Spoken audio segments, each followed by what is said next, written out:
Imagine this: a woman in the darkness of night, her body soaked in blood, holding her own head with one hand and keeping her organs from spilling out with the other.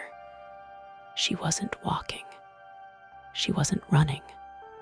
She was crawling, because if she stopped for even one moment, she would die. This is not a movie.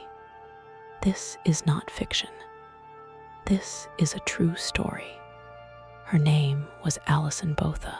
December 18, 1994, Port Elizabeth, South Africa. Alison Botha was only 27 years old.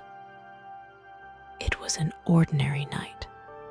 She dropped her friend at home, parked her car outside her apartment, and turned around to grab her bag from the back seat.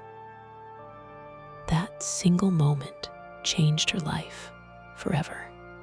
Suddenly, a man holding a knife forced his way into her car.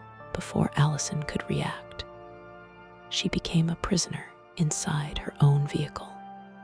The attacker drove away, picked up another man on the road, and took her to a deserted bushland area, a place where no one could hear her screams. What happened to Alison that night is beyond human understanding.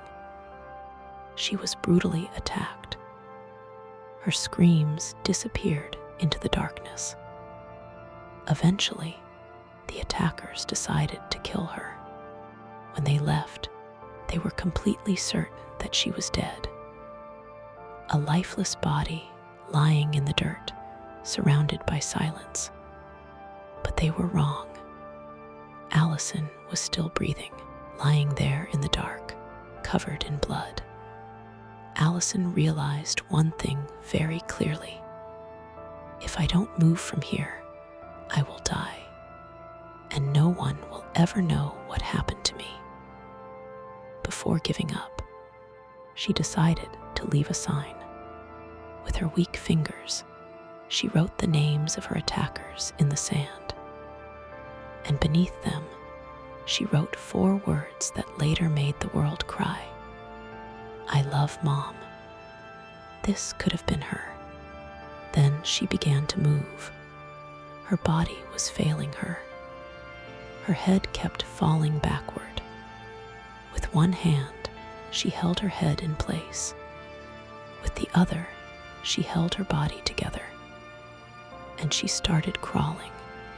She fell. Then she got up. She fell again. Then she got up again. Every breath was a battle. Every movement was a miracle. She didn't know how far the road was. She only knew one thing: I have to stay out. At around 2:45 a.m., a veterinary science student was driving along that road. In his headlights, he noticed something strange. At first, he thought it was a dead body. Then it moved. He stopped immediately and called an ambulance. Alison was rushed to the hospital. The doctors were shocked. One surgeon later said, "In my entire career, I have never seen a case like this." Alison survived. And she didn't just survive.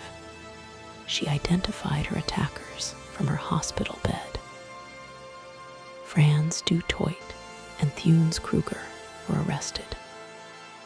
In 1995, both men were sentenced to life imprisonment, but Alison refused to disappear into silence. She revealed her identity to the world.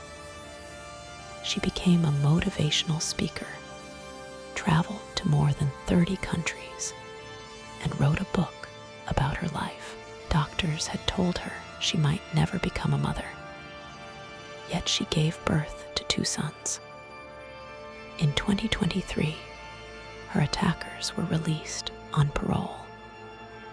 The news reopened old wounds. In 2024, Alison suffered a brain aneurysm, which partially affected her body. But in February 2025, after public protest and legal review, the parole was canceled, and the attackers were sent back to prison. Today, Alison is slowly recovering. Her message to the world is simple, yet powerful. Whatever you're going through is only temporary.